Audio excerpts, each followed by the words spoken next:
I think it was Richard Dawkins, in fact I'm pretty sure it was, who once said that getting atheists together was like herding cats.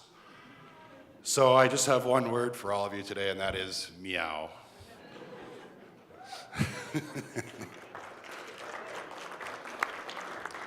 I really can't tell you how gratifying it is to be in a room with over 200 of the smartest cats on the block. And it's so important that we're all here and that we all realize that we have a federal government in power at the moment where the Minister of Science doesn't believe in evolution. Government populated with fundamentalist Christians who are secretly installing their worldview into every aspect of our lives. At this point in time, ladies and gentlemen, our movement couldn't be more important. And I hope you leave here energized and armed with the information that you need to make a difference. We're all about to experience what I hope will be a fun and a very informative weekend. And I would encourage you all to mingle with each other and our guest speakers, especially the guest speakers. They're all very approachable. They are all really nice people. You don't have to be shy. Feel free to walk up and say hi. Just a couple of housekeeping items for everyone. If you're sitting in the balcony, and no one is, but if you end up going up to the balcony at some point, there is a door into the lounge up there, but you can't take liquor because of our extremely progressive liquor laws in BC. You can't take a drink from that lounge into the balcony. You have to get your booze down here. The tables in front are designated VIP. Everybody already knows that. The VIP luncheon is going to take place just next to us over here to my right in the Ida room. And there is a separate buffet that'll be served in that room, so you don't have to go out and serve yourselves out here. You can just go right to the Ida room, all right, for the VIP lunch. If you have requested vegan, vegetarian, or celiac meals for lunch or dinner, and I think celiac, they're available for lunch as well, the hotel staff have all your names if you gave them to me. If you did not give them to me, you're on your own. So just approach any of the hotel staff at lunch and or dinner. Let them know that you need a special meal, and they'll have your name and they'll have a meal ready for you, all right? The On the Rocks pub, which is just up the street from us here, has offered a 15% discount on any food items by just showing your heathen badge. It's a special heathen discount.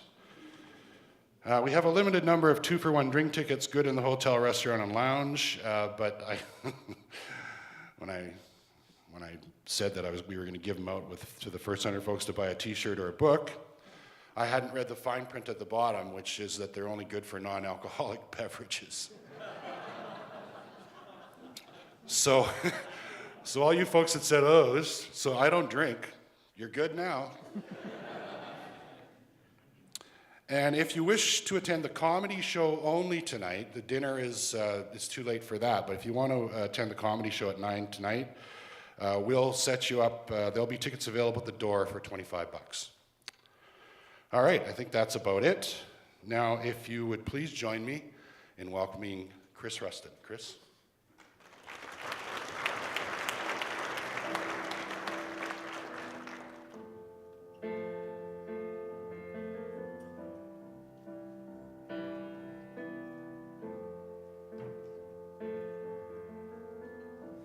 Imagine there's no heaven. It's easy if you try. No hell below us. Above us, only sky. Imagine all the people living for today. Imagine there's no countries. It isn't hard to do. Nothing to kill or die for. No religion too. Imagine all the people living life in peace. You may say I'm a dreamer, but I'm not the only one. I hope someday you will join us, and the world will be as one. Imagine no possessions. I wonder if you can. No need for greed or hunger. Brotherhood of man. Imagine all the people sharing all the world. You may say I'm a dreamer, but I'm not the only one. I hope someday you will join us, and the world will live as one. Thank you.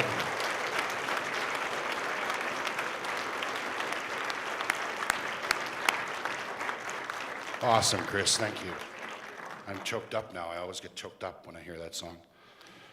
Okay, so our first item on the agenda today is a panel discussion, and our three panelists are Desiree Schell from Skeptically Speaking, or that's right? Ian Cromwell, the Communist Manifesto blog, and our chairman of the board is Dr. Ian Mitchell, an emergency physician locally here in Kamloops. Please welcome them. Ian, take it away.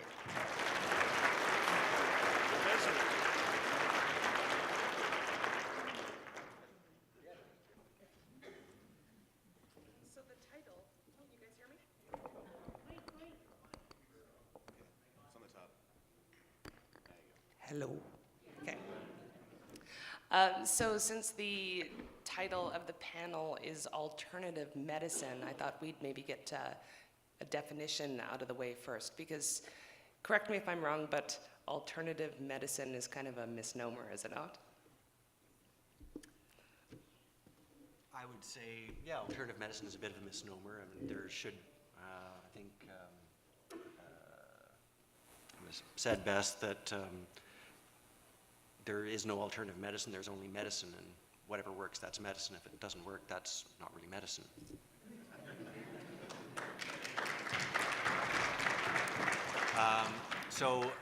Along with that, sorry, I'm a bit soft-spoken. Please tell me if I speak too softly or use incomprehensible jargon, which I'm occasionally prone to do. Well then, at what stage does something become medicine? Okay. So I would say that generally we rely on testing, and we have to rely on testing to decide what's medicine, what isn't, because we're not capable of making that distinction. And it's a hard thing to say that, you know, we're bright people, we know what we're doing, but we can't always tell what's good for us, and the placebo effect is the biggest example of that. And there have been innumerable cases of treatments, of medications that we had thought for many years were very effective, and when you actually do a study on these medications, these procedures, are found to be no better than doing nothing. But what about all those treatments that have been used for hundreds of years that people buy into? Oh, well, those are totally legit. 100%. The older something is, the more it works. And that's why I'm here to announce that we should abolish the retirement age. No, yeah, anyway. So I don't know how many of you have heard the humor theory of internal medicine that we inherited from the Greeks is really, really old, and it says that the body is filled with 4 different types of fluids, which are called humors, different biles and blood, and a whole bunch of other fun things.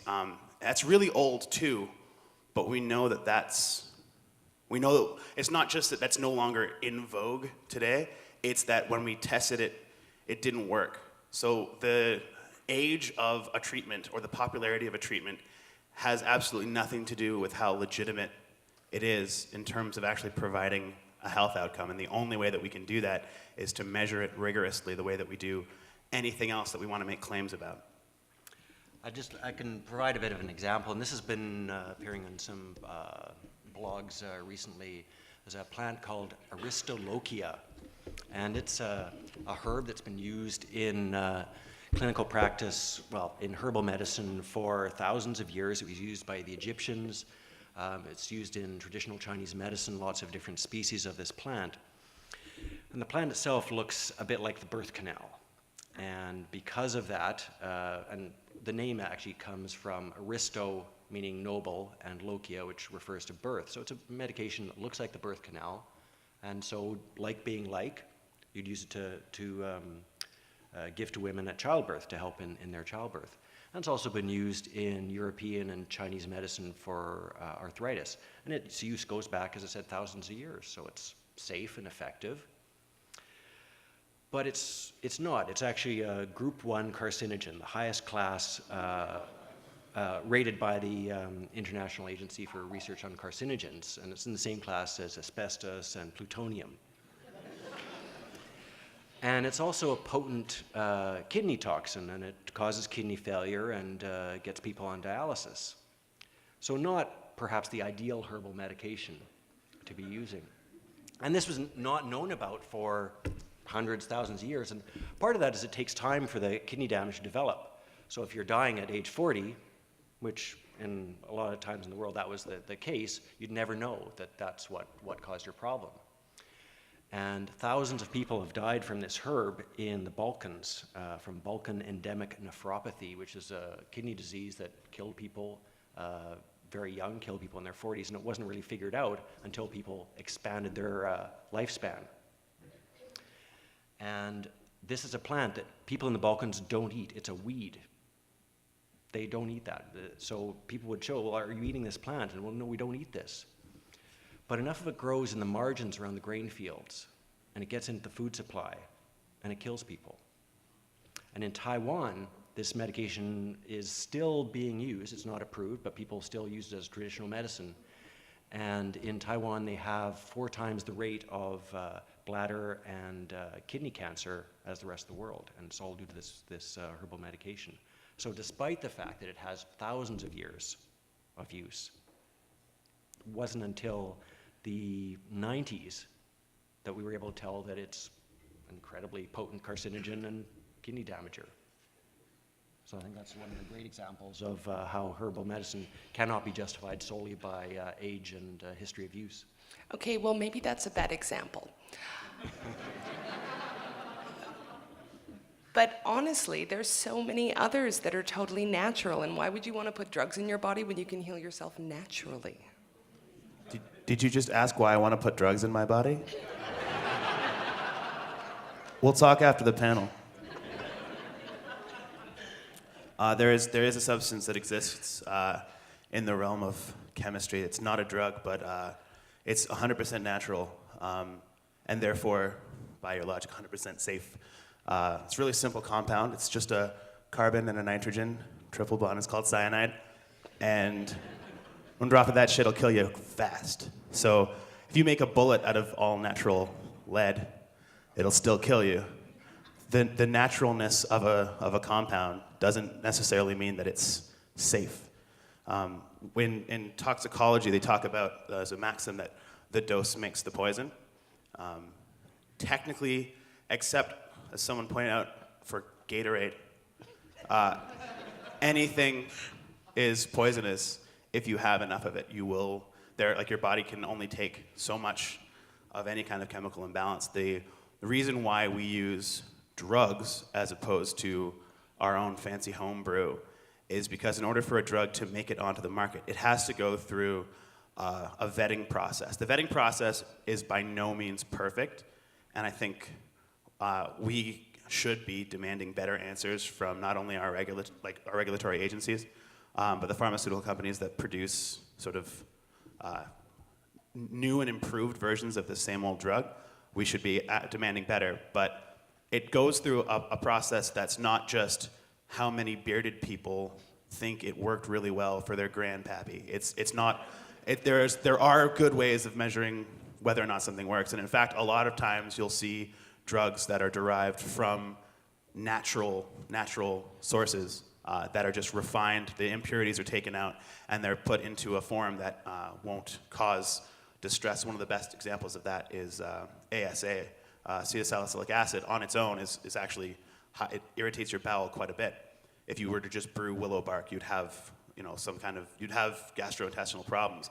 But Bayer creates aspirin, which is slightly chemically altered, and it actually goes down a lot easier. So I guess what I'm saying is do as many drugs as possible.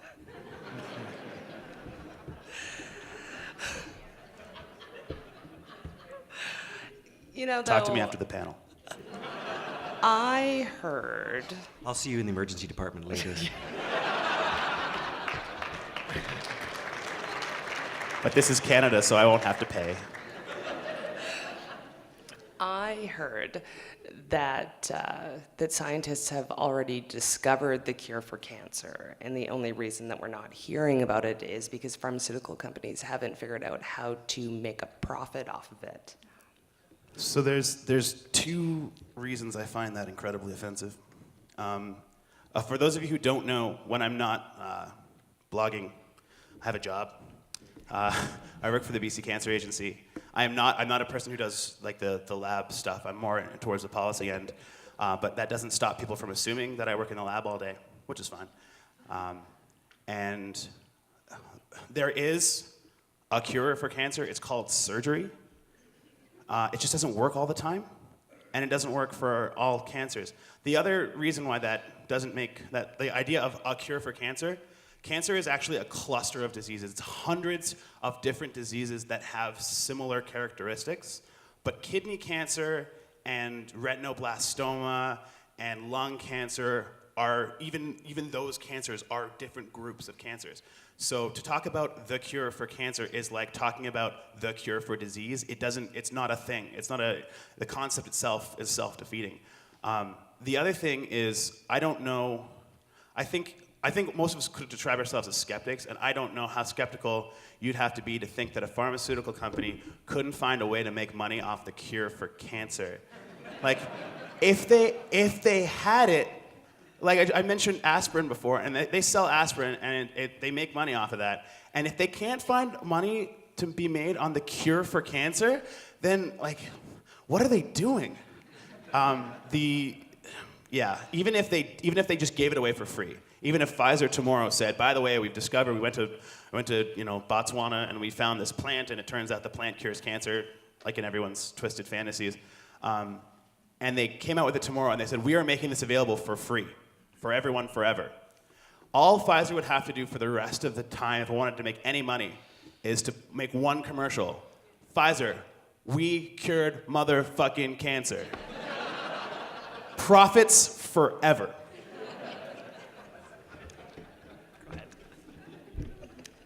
Ian brings up an interesting point about cancer cures coming out of Africa, and there's one that came out, was being talked about 2 years ago, and that's the miracle mineral solution. And this was a supplement that was promoted very heavily as a cure for pretty much everything, in every form of cancer, HIV, hepatitis, malaria, TB. I'm not sure if I've forgotten anything, but there's not really anything they left out. So. And it was extensively tested in prisons in Africa, so that's a good stamp of approval. And this was something that PZ blogged about, and there was a young blogger by the name of Rice Morgan who got shut down in a Crohn's website for criticizing the use of this not homeopathic medicine, because it's essentially bleach. It's a 28% bleach solution, and it was recommended that you drink this and ignore the vomiting and diarrhea and abdominal pain that was just the evil disease leaving your body. And that's kind of a common theme that goes back in purgatives and that type of thing. And it was banned by the FDA and banned by Health Canada, and haven't heard much about it until a couple of days ago. My medical student handed me an article from The Economist, and this substance that was in the Miracle mineral supplement is sodium chloride, and it's actually getting used again, and it's reappearing in a very different format and in a very different way that is looking to change the way that we test medications. And what they're doing is they're applying this to patients with ALS. And for anybody who doesn't know, ALS is amyotrophic lateral sclerosis, or Lou Gehrig's disease, and it's a crippling, horrific neurological condition. People are generally dead within 2 to 5 years, and a lot of them end up in a bed, paralyzed, unable to move, controlling computer screens with their eyes, and that's the state that they're in until they die. So not a very pleasant existence. And there's a company called Neuraltis in America that is working on a treatment for this disease. And they haven't released what the formula is for it, but people within the ALS community have, from various sources, surmised that it is sodium chloride, the same stuff that was in the Miracle mineral supplement. And this stuff you add acid to, and it turns into chlorine dioxide, which is a surface disinfectant. And again, not sure why you should be drinking this stuff. But these patients are all on a very limited time frame. They've only got a couple of years to live, and they just are not able to put up with the regulatory processes for drug development right now, because they'll be dead before anything new comes out. So they're trying whatever they can out of desperation. And the way they're doing it, which is a bit concerning, is they're testing this on themselves. They're drinking bleach to see if this will improve their symptoms. But they're not just doing it alone. They're not doing it in isolation. They've actually formed into a large community to track all this data, to experiment on themselves, compare themselves to people who aren't taking this treatment. And they're trying to mimic the research protocol that the company is following, although they don't have complete access, so they're just kind of making up a lot of stuff as they go along. But this is essentially crowdsourcing a trial to try to find out if this medication works. And in some ways, you can see how this might be possible. This is a disease that's going to kill people in 2 to 5 years. If somebody lives to 10 years, well, that's going to be a success. But the way it's being done is a bit concerning. There's no placebo arms. There's no arms that aren't treated. There's no ethics board. And it's all being run by a for-profit company called People Like Me. Patients like me. And their goal is to make money by collecting all this data and selling it to industry. And this is kind of, and they're reacting against the medical research industrial complex, which for their purposes is just not moving anywhere near fast enough. But the way they're doing it, I think, raises some really big issues. Well, in that same vein, can you talk a bit about liberation therapy? I think this kind of goes, it's a very similar example with liberation therapy, that this is a procedure, and I'll just give a brief summary for anybody who's not familiar with it. It's a treatment that's being used for multiple sclerosis, which is a disease that nobody completely understands. But one of the theories that came out of research done by a guy called Zamboni is that there's a blocked vein in the neck, and that if you open up this vein, you'll increase the blood flow to the brain and be able to cure the symptoms. And the trials haven't been enormously successful. There's been some positive, some negative. 2 Canadians have died from this therapy, which is generally not offered in Canada. You have to go to Mexico, or the current hotspot is Bulgaria, for this treatment. But we are tracking it, and a lot of money has been given over to researching this procedure in Canada, even though we're not doing it here, but to follow the results and track the results and see if it's going to be effective. And this has all been driven by MS patients within Canada. So it's not being driven so much by the medical community, which has severe reservations about this procedure and the way it's performed, but because patients are so desperate and have been so politically active, large amounts of money have been assigned to help in figuring this out.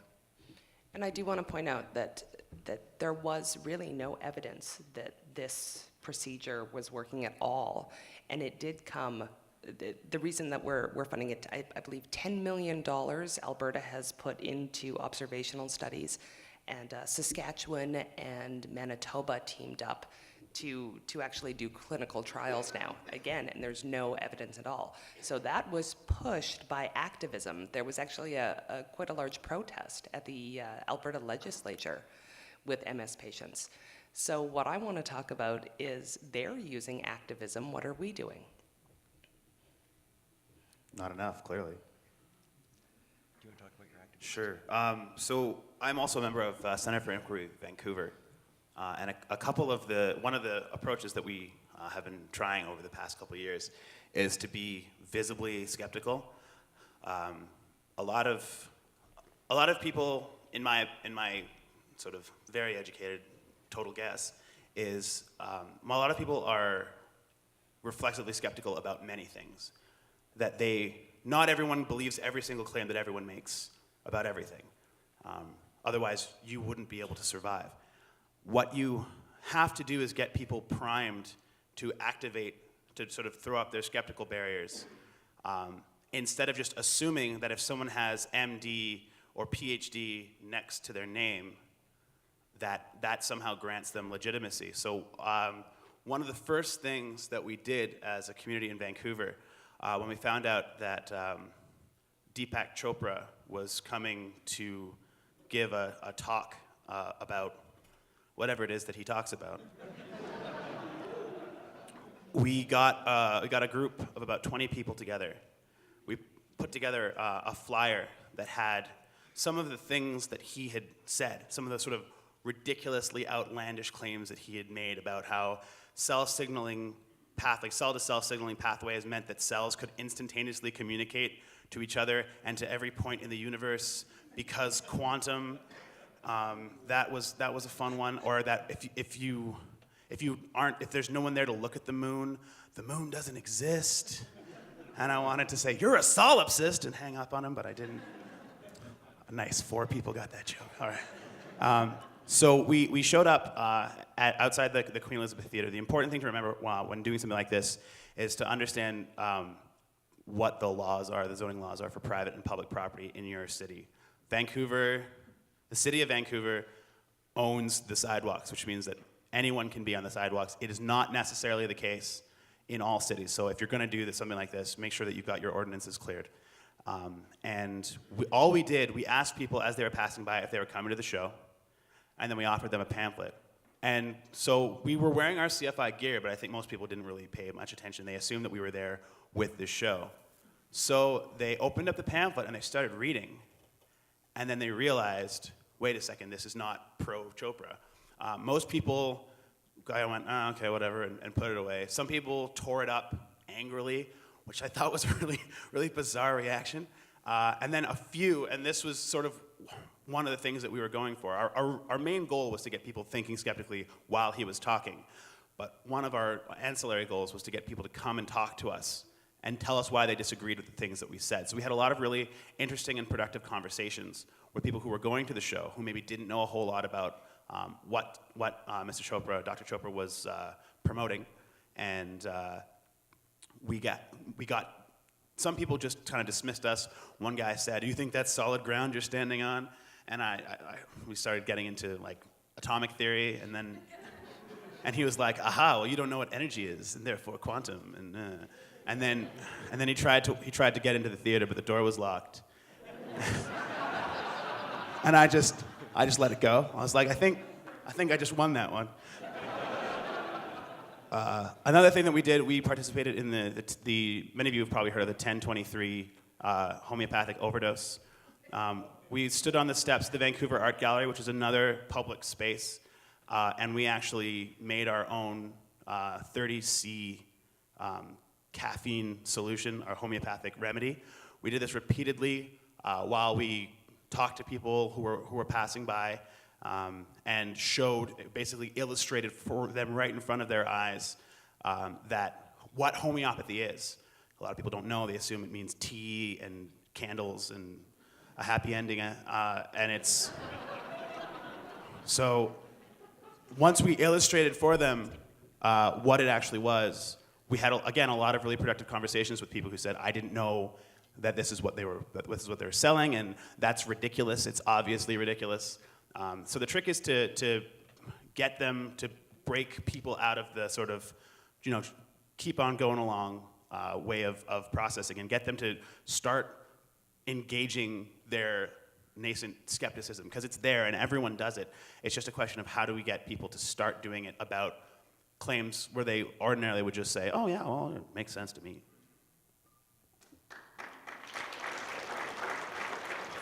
Drop the mic. I can have the words quantum and happy ending running around my mind for a while. Schrodinger's cat is in the box. Yeah.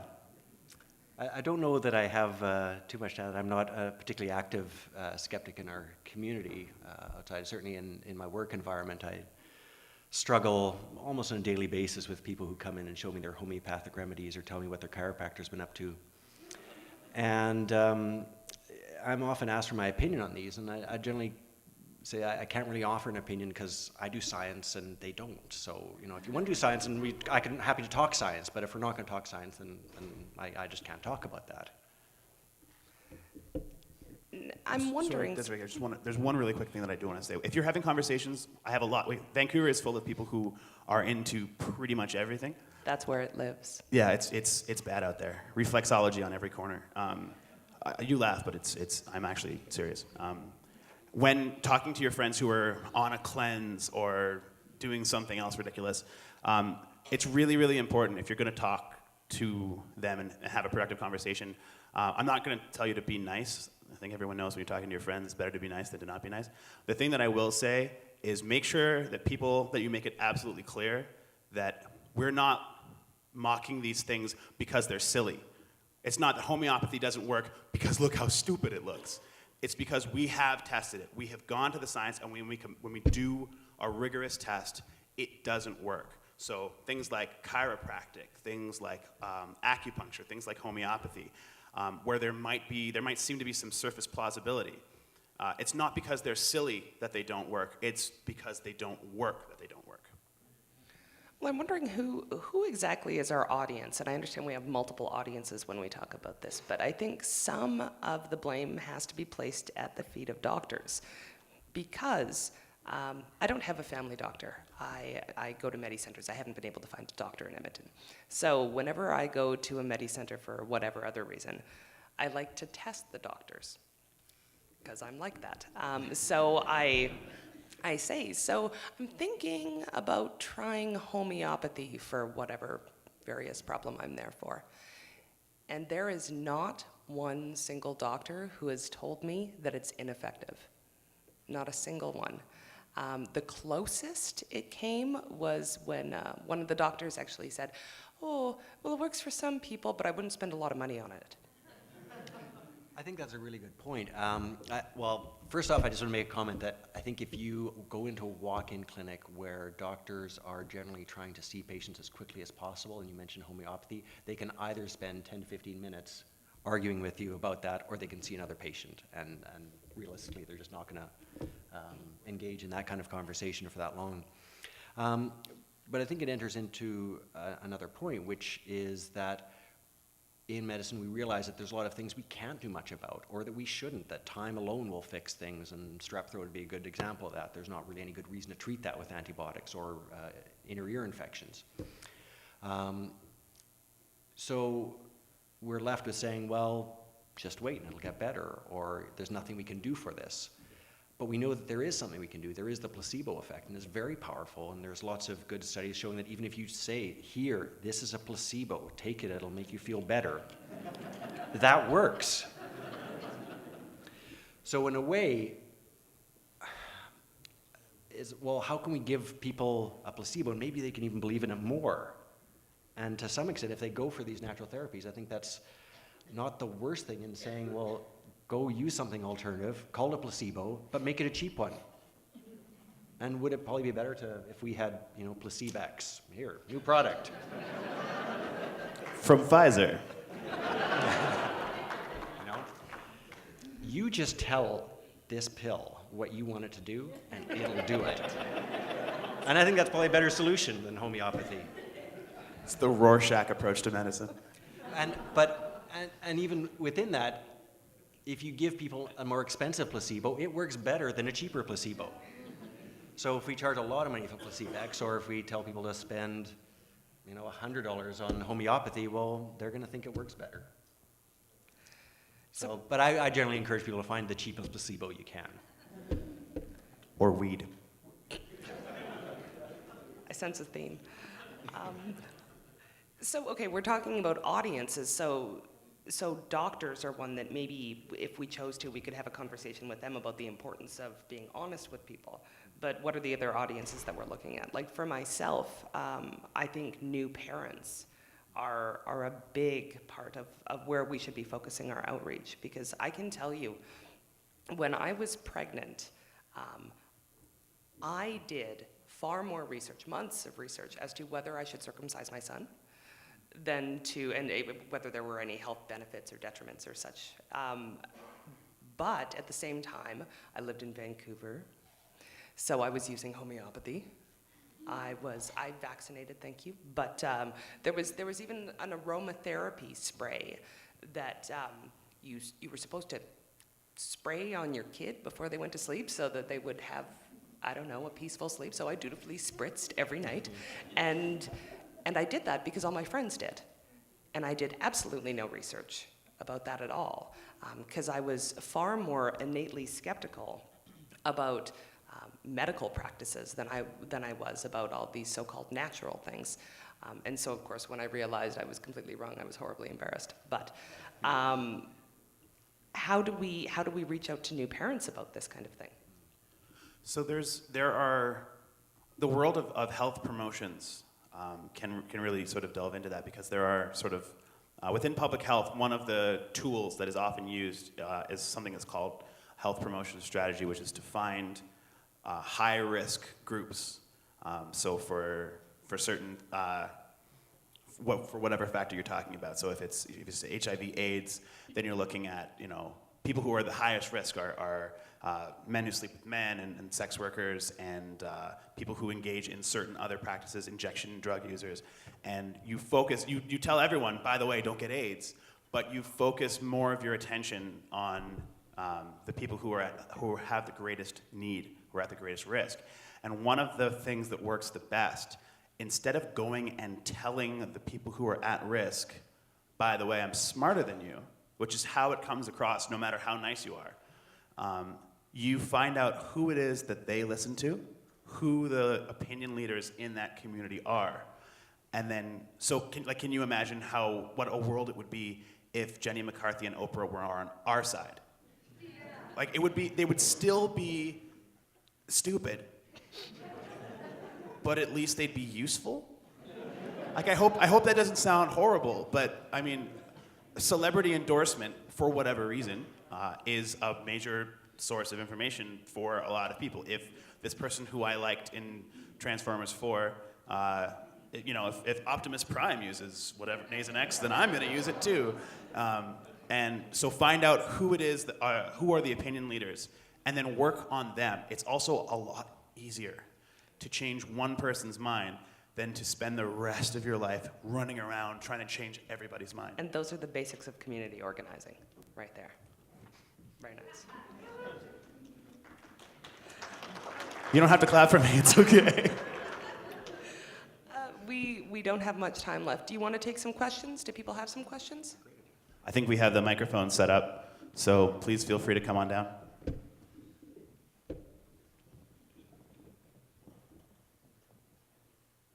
Oh, it is on, okay. I've got two situations in Calgary. One is a homeopathy store that has opened up in Calgary, which is not just selling homeopathy, it's also providing information about not vaccinating your children and why you shouldn't vaccinate your children. That's one. I'm just wondering what you might have, if you have any ideas what we could do to, the parents are coming in there and they are seeking information. They're truly actually seeking information, but these people are the wrong people to provide it. First of all, they're not, they're not trained in the medical sciences. And second of all, well, they're just simply lying. I'm not sure whether it's a purposeful lying or not. The second one is, I don't know if you've heard, but recently at the University of Lethbridge, $1 million was given as an endowment to create a chair of woo, a professorship of woo. This is not stealth introduction of woo into a university curriculum. This is coming out with trumpets blaring, hey, look what we're doing. I've talked a little bit about this with Richard Saunders, and in that case, it's really just stealth, and then you shame the university, they say, hey, cut that out. In this case, you can't really do that, because they're totally shameless here. They're proud of this. They're loud and proud. I'm just wondering if you have any ideas of what to do in these two situations. I wish I could tell you that there was an easy answer to get people to stop doing stupid things.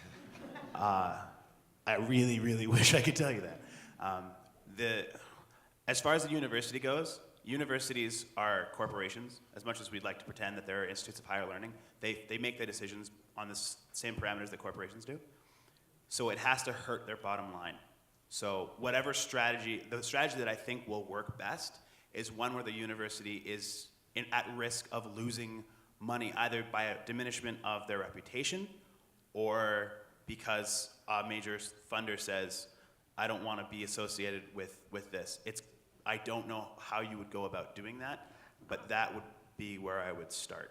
And I agree. I would go after the stakeholders. I would try and influence the people that have influence with the people.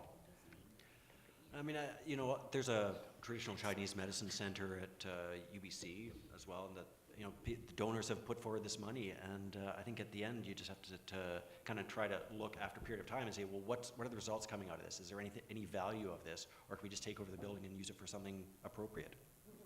Foosball. So you mentioned that placebos work even if you hand a patient Yes. something and call it a placebo. Does it work even if you explain what a placebo is? There was an interesting article about a procedure that used to be done on knees, and they used to wash out and clean out joints. And there's a team physician for the Houston Rockets who was a little bit skeptical about this procedure. So he did some sham surgery. He did a study where some patients were anesthetized, the operation was done, some patients were anesthetized, their skin was cut, didn't do anything else. And in an article I was reading about this, there's a guy who just had his skin cut, and he still to this day believes that surgeon fixed his knee to the point where he is able to do all the activities he was never able to do. He knows that they didn't operate on his knee. They just cut the skin. He still believes it. Wow.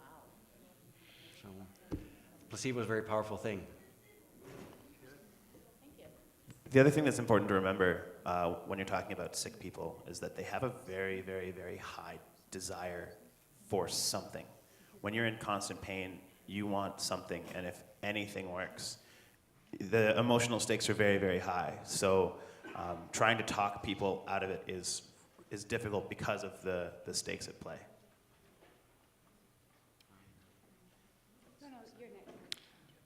First of all, I'd like to thank you for the panel. And I'm a physician, and you might find helpful. What I tell my patients when these issues come up, very simple.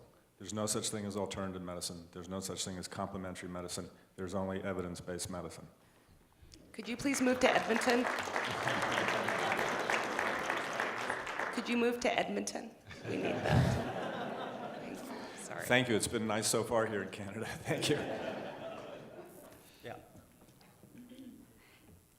I understand that health food stores sell these alternative medicines. But what I find really difficult is when I walk into my pharmacy and a pharmacist is standing there talking to me, and there is a medicine that will make your cold disappear in 7 days. And Glory be! there's a problem for me, and I don't quite know how to deal with it. I live in a very small town, so I know the pharmacists. But they're selling stuff that they absolutely know doesn't work. This is not a problem of smaller places. Well, it counts as a somewhat small place. You go down the Shoppers Drug Mart here, and in the cough and cold aisle, right beside the Advil, right beside the Tylenol, is homeopathic preparations.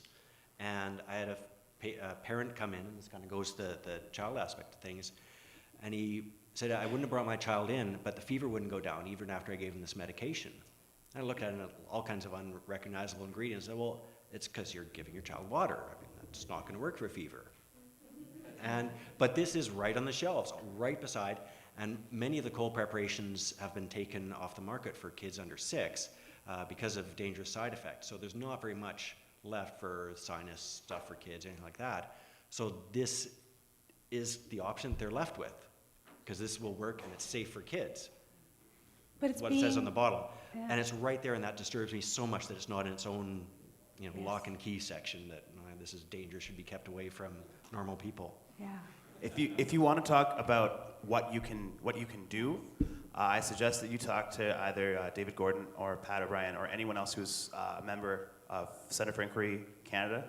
We're currently involved in a lawsuit with Boiron, the homeopathic manufacturer in Quebec, and it involves Shoppers Drug Mart distributing their products, and it's been going on for quite a while. I don't have all the details, but if you talk to either of those gentlemen or anyone else who's closely involved in CFI, they should be able to give you some practical information.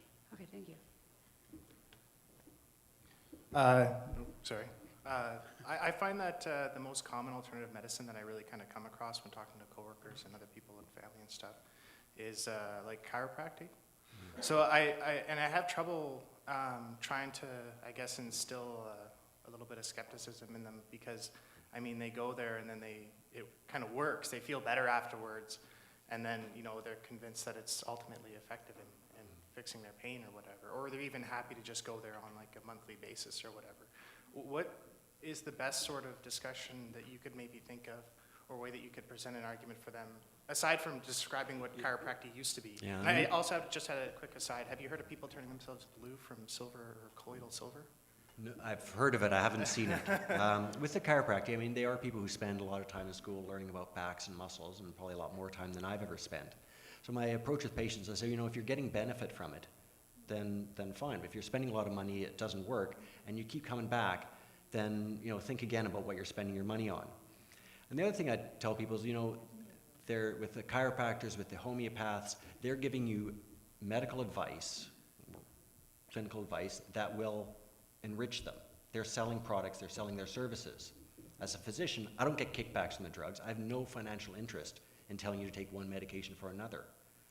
So I kind of asked them to think a little bit about that, about, well, who benefits from you getting chiropractic treatment? If you're benefiting, or is your chiropractor benefiting from the cash? If you're talking to a nerd, I suggest sending them an article about how Kevin Sorbo had a stroke because he was going to a chiropractor, and it helps. Kevin Sorbo, Hercules, guys. Thank you. Okay, I have a question about tactics. Because one problem here is outrage fatigue. Now, you mentioned this wonderful thing you did with Deepak Chopra and hitting the streets and handing out pamphlets. And that's wonderful, but the thing is, if you've got a chiropractic clinic on every corner and you've got drugstores selling crap and all this stuff, why aren't we all storming the streets right now? What do we do to keep our motivation up to be effective on the day-to-day side of dealing with all this nonsense? And shall we march on Kamloops? I bet you we can find something to. You are my kind of people. Yeah. If you want to march on Kamloops, I'm down. The part of the problem, I think, in general with activist movements is unless you care about what you're doing as much as the people who you're trying to get to change, they're gonna win the war of attrition. So the trick is to not only be doing things, but also be recruiting more people to do things. People who have been touched by ALS, people who have been touched by cancer, people who have been touched by a chiropractor in a bad way. And recruit them, because it's not an abstract neat thing to do on a weekend for them. It's real. I didn't devote my life to cancer research because of the sweet paycheck. It's something that, it affected my life personally, and now I want to kick its ass. And there's no end to the amount of energy that I have to go to pursue that, because it's personal for me. So I would say that in addition to whatever it is that we're doing out on the streets, we have to be making sure that we've got other people coming behind us. And we're out of time. Thanks for coming.